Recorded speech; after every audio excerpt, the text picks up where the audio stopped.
for some of the younger players to come in to try and gain a place in the team. I think it's a terrific opportunity for them to try and impress. It wouldn't be the death knell of anyone if they didn't play particularly well, but they know themselves. You have to balance that with the number of opportunities with friendly matches coming up. The number of opportunities are actually quite limited. Rory McIlroy's all square after 7 holes against Johnny Vegas in their second round group match at the WGC World Match Play Golf. Brian Harman is now 2 up after 6 holes against Peter Uihlein in the other match in McIlroy's group. Ireland can seal their place at next year's Cricket World Cup with victory over Afghanistan tomorrow. Will Porterfield's side were handed a qualification lifeline by the United Arab Emirates' shock 3-run win over Zimbabwe today. Clare's hurlers may have to plan without forward Shane O'Donnell for the 2019 season. The 2013 All-Ireland hurling final hero has received a Fulbright scholarship to study at Harvard from next September. And Carl Frampton will have the chance to set up a shot at the WBO featherweight boxing title next month. His April 21st bout against Nonito Donaire at Belfast SSE Arena is now an interim title fight, with the winner getting a chance to challenge Oscar Valdez. The Jackal is also being lined up for a shot at Lee Selby's IBF crown should he see off Donaire. For offtheball.com on News Talk, I'm Will O'Callaghan. News Talk weather. Thanks to Des Kelly Interiors, where quality costs less on carpets, wood flooring, beds and mattresses. Surprise yourself at deskelly.ie. Some showers in northern counties tonight with lowest temperatures of 2 to 5 degrees. And now you're up to date on News Talk. Off the ball. In association with AIR. Don't miss live Allianz League's GAA action this month on the AIR Sport Pack, the home of Irish sport. This is News Talk. How's it going? Welcome along to Thursday's Off the Ball. Nathan with you all the way through until 10 o'clock this evening. So the Republic of Ireland begin the very long road to Euro 2020 tomorrow with a friendly against Turkey. We're going to be joining John Giles at 7:30 to chat about that. Dan McDonnell will join us as well from Antalya in just a couple of minutes. He's been at Martin O'Neill's press conference today. On the football show, Keith Andrews will give his thoughts on who should feature and which of the younger players involved we should really be keeping an eye on. And Graham Hunter will talk to us about Spain and their upcoming friendlies, the omission of Alvaro Morata and the inclusion of Diego Costa in their squad. Between 8 o'clock and 9 o'clock, we're going to be joined in studio by Declan Lynch and Tony O'Reilly to talk about this book, Tony 10, the astonishing story of the postman who gambled €10 million and lost it all. It is a pretty remarkable story, and we'll be talking about that right after 8 o'clock. 53106, as always, is the text number. Our competition for tonight is with thanks to Bank of Ireland. They're giving over their jersey sponsorship to the Irish Heart Foundation for Munster and Leinster rugby games. The Irish Heart Foundation, in association with Bank of Ireland, have teamed up with 300,000 school kids to launch the CPR for Schools training programme, equipping teachers and students with life-saving training. Tonight, we're giving you the chance to win 2 tickets to Munster's Champions Cup quarter-final against Toulon at Thomond Park at the end of the month. The prize also includes an overnight stay at the Clayton Hotel. To be in with a chance of winning, just identify our mystery voice who was asked how his family reacted when he told them he'd be camping overnight for Rolling Stones tickets. Yeah, that's not, no one called me psycho, really. You don't deserve to go if you don't know who it is. For your chance to win, just text the word jersey along with your name, answer and details to 53106 for 30 cents. It's all with thanks to Bank of Ireland and sponsor for a day, the Irish Heart Foundation. We will announce tonight's winner later in the show. All right, let's go to Antalya because Dan McDonnell is there in the stunning, scenic surrounds of South Turkey, enjoying life, preparing for the Republic of Ireland against Turkey as only he can. I'm sure with a glass of wine in one hand, Dan. No, not a glass of wine. I can see a couple of bottles of still water nearby here. So, I mean, that's ample preparation, Nathan. I'm not sure what you're trying to insinuate there, but I'm offended by it either way. I'm hearing that this is going to be almost a sellout tomorrow, which is probably what we want. A big crowd, 35,000, a bit of an atmosphere, a little bit of intensity. Yeah, and I actually spoke to the lads earlier in the week and probably underestimated the local interest here because Turkey haven't qualified for the World Cup. But they do like to bring their games around the country. They did play their most recent friendly here in Antalya against Albania and lost 3-2 in November. But that still hasn't dampened the enthusiasm. So, yeah, the locals reckon it's a 32,000 stadium and it'll be close to full, if not entirely full. There's also, I think, 250 Irish fans that have made the trip as well. I think maybe to make a bit of a holiday of it as much as the game itself. So I think that actually is good. It might feel a bit more like a real game tomorrow, and it's a pretty stunning arena as well. Turkey at the moment are in the midst of launching a bid for Euro 2024. There's a bit of that stuff going on this week, sort of publicity drives around that, and I mean they're stressing the fact they've got good quality stadiums already, and this sort of this arena we were in earlier on today would certainly tick a lot of the boxes. So yeah, it could be pretty good, and even for some of the uncapped players in the championship who've played it in front of big crowds, but they may not necessarily have played in this type of game before. So if they do get involved, they'll certainly take something from it. So you're at the stadium today. Martin O'Neill and Seamus Coleman back as captain. We're up for the press conference coming up on the first anniversary of Seamus's horrific broken leg. What were they saying? Anything of interest? Yeah, I suppose with Seamus Coleman, although he has spoken about it before, this is his first press conference on Ireland duty since breaking his leg. It's a year to the week. I mean, I think Saturday is the anniversary of the Neil Taylor incident. So quite naturally, he was asked, even I think it started off with a couple of questions from the Turkish media who wished him well and wanted to know how he was keeping. And I think like the general theme is very much he always thought that he would be back. He never doubted himself. He's ready to go again now for a new stage. And Martin O'Neill was then asked about Coleman's influence, and he did say, with no disrespect meant to anybody else, I suppose specifically Cyrus Christie, but just did make the point that he felt that Ireland probably might have, he caveated it a small bit, but ultimately I think he does believe Ireland might have qualified for the World Cup if Seamus Coleman had been there for the entirety of the campaign. And he spoke about how he was, in his eyes, a world-class player. And I think also stressed that, if he has an injury-free run, who knows what he can still achieve. I guess Coleman is 29 now. He is moving towards, I guess, the final third of his career anyway. And you sort of forget that his journey as Irish captain was only really cranking up when he got crocked, I guess, by that Welsh tackle. And when you have a new group around this week, and Shane Duffy spoke about it a bit yesterday, that Coleman was captain before, but he was captain with John O'Shea around and other, John Walters around, Glenn Whelan around, people who'd been around maybe for longer or comparable length of time. This week, it's very much a sense of some of these players really look up to Seamus Coleman. They may never have met him before, and he is to the forefront of what you mentioned earlier. It is the start of the road to Euro 2020. Yeah, interesting actually that you mentioned that. Maybe the leadership benefits of this week, with John O'Shea gone, with Glenn Whelan probably going to follow. He obviously decided to leave Darren Randolph and Stephen Ward at home. So while you do have the natural leader in Seamus Coleman, and you have players like Shane Long still around and James McLean, there is an opportunity probably for players like Shane Duffy in particular, Kieran Clark, to maybe step up to another level on a week like this.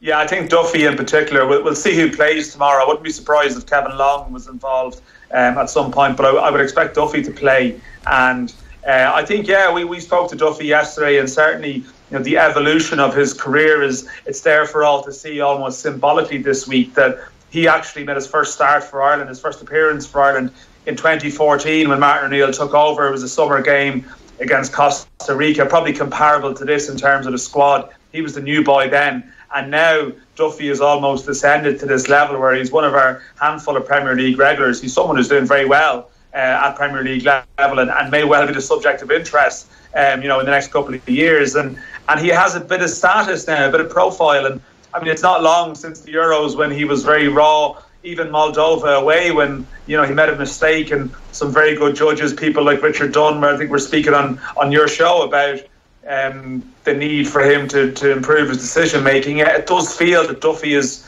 at this other level now from where he was before, and I think I would expect him tomorrow to play and be a senior member of this group, because again, he is 26. It's not like he's 21 either. These guys come into the scene later, and they sometimes make that jump very quickly from new lads to senior player, and we've seen maybe Hendrick and Brady struggle a small bit with that transition during the World Cup campaign. Duffy didn't come in with that expectation, but I think he's carrying that expectation now, and you would expect him to as you mentioned, to really step up. And he knows a lot of the new lads this week because they were his under-21 teammates or club mates, but he is on another level to them at the moment. And I guess you want to see that in terms of the maturity in his performances. We spent so long wondering just how seriously we're going to take the UEFA Nations League. As it gets closer, it feels as though, they're going to have a proper competitive feel around them. So we're 6 months away from that. Is Martin O'Neill thinking, I need to be preparing for that, getting players in a position so they can start those type of games and maybe not go with the level of experimentation that we might have expected? Yeah, I think so. I think it's clear in his language this week that even I think what we see tomorrow will be more experimental than we will see in the summer. He's already speaking about going to France in May and on a good show, i.e., I guess, not be humiliated, by being a whipping boy away to a World Cup. You'd imagine France are going to be going World Cup. All the stars will be there. So I don't think he's going to go there with 8 changes or something and take a pummeling. I think he'll try to go with as strong as what he's got. And maybe USA at home might be similar. And then, I think the mindset is very much Nations League games matter. There are friendlies later in the year in Poland and home to Northern Ireland that might, facilitate a bit more experimentation. But I think, it'll be full tilt for those games. So I think there are we speak about all the new players. I mean, naturally we concentrate on them, but maybe there is these guys in that intermediary level who were sort of involved in the last campaign, but not really. Central figures. Someone like Conor Hurrihan, for example. He has a real opportunity to make that leap from peripheral player to first team player, and he's someone I think who he would trust in terms of pitching him in the summer and in the autumn. Others probably have a bit more to go in that regard. I think naturally we're very interested in the strikers because we have so few options, and I know John Walters has suggested he wants to play on, but still I think Maguire and Hogan naturally have an opportunity. There'll be others like Darragh Lenihan, say Derek Williams, who are probably at stage 1 here and would need to do exceptionally well to come into the frame maybe for later in the year, whereas I think the Hurrihans, even someone like Kevin Long, Maguire, Hogan, they're trying to push their way up the list that bit more, and they're the ones who stand to really benefit and maybe start tomorrow and go from there. We're going to hear from Keith Andrews on the football show, but we were talking outside before about what might happen and potential change in system, and maybe we need to start playing to our strengths. You touched on the lack of strikers in the squad. There's only 3 of them there, Shane Long, Scott Hogan, Sean Maguire, whereas actually defensively we're quite well set up, and maybe we'd be suited to a back 3 of Duffy, Rice, Clark. It might get the best out of Seamus Coleman, Stephen Ward as wing backs, maybe even Matt Doherty slipping in there. Has Martin O'Neill spoken about that possibility at all? Yeah, it's been touched on, and I think he is considering it, and possibly more likely than I thought earlier in the week that there will be 3 at the back. But I still wonder, would it be a change within the game as opposed to starting the game that way? But I think you can make the argument for it with personnel. I guess the biggest issue with that, I would say, would be where you accommodate James McLean, perhaps. I know he's used them as a wing back before against Mexico last year. It didn't really work. So I wonder, would he be one of the 2 strikers effectively? Because he has occasionally played him up front, a striker who can meander around and give you a bit more strength in midfield. But we've seen McLean sometimes in that floating role almost trying to do too much as well. And he would be the one player I'd wonder about in that system, because McLean you think is always going to play. So where would you play, and would it be behind the front 2 effectively? But I think in terms of where our personnel is weighted, and even people who aren't here, such as Robbie Brady, you can see how it would work for them in the longer term. But I still, get the sense that O'Neill doesn't believe that there's that much wrong, and that he needs to rip up something and start again from scratch here. And he's spoken consistently about wanting to experiment with that, but never really fully committed to it in a game of substance. And maybe there is a chance here to try that, because there's other players, again, the Stevens, Matt Doherty, who play in a wing back system with their club. So there is a chance. And I guess maybe it's possible, but there's a niggling feeling with me that that it just may not be something that we really see put into practice over a longer period of time. I mean, we are here to be proved wrong. He doesn't give much away in the eve of the game. He doesn't necessarily let the players know. They've played 11v11 games this week, or 12v11 actually, where they haven't really been trialling that 3 at the back in front of us. Doesn't necessarily mean that they're not going to do it in the game. But there was a bit of an 11v11 knockabout again today, where again it was a bit more, 4 at the back stuff. So don't be expecting a change to how we approach these away games and try to control the ball a little bit more and dominate possession a bit more.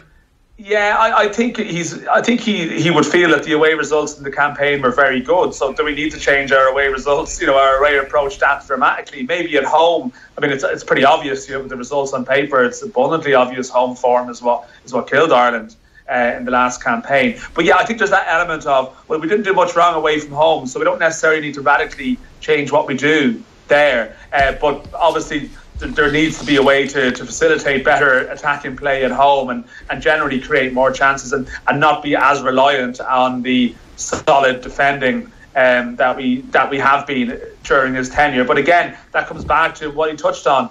The lack of goals is an issue, and are we suddenly going to become a side that is unlocking defences with ease? I'm not sure he fully believes that's plausible or possible right now. So you still think when it comes to round to competitive games, being hard to beat is going to be plan A and plan B.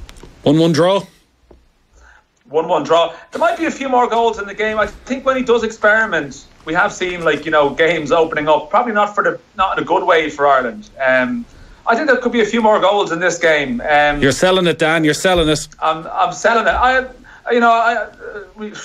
There could be 3 or more goals in the game. I sort of feel it might be more entertaining than we think. But Turkey have been leaking a lot of goals as well. Okay. So it could be more entertaining than you might predict. But will it be a window to our future? I'm not entirely convinced just yet. All right, great stuff, Dan. Go enjoy Antalya. We will chat to you over the weekend. Dan McDonnell there ahead of Turkey against the Republic of Ireland. We'll have all the reaction to that on tomorrow evening's show. For now, though, we're going to take a quick break. John Giles is joining me in studio next with his memories and some of his not so good memories of taking on Turkey.